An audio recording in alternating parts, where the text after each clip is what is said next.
পড়ছি আমার খুব প্রিয় একজন কবি আবুল হাসানের কবিতা কল্যাণ মাধুরী। যদি সে সুগন্ধি শিশি, তবে তাকে নিয়ে যাক অন্য প্রেমিক।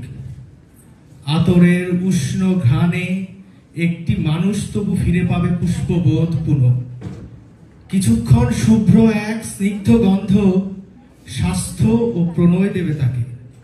একটি প্রেমিক খুশি হলে আমি হব নাকি খুব আনন্দিত।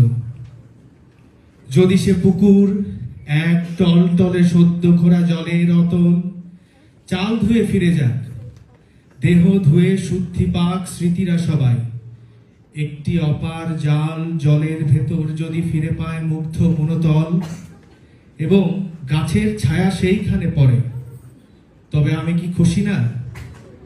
যদি সে চৈত্রের মাঠ, মিলিত ফাটলে কিছু শুকনো পাতা তবে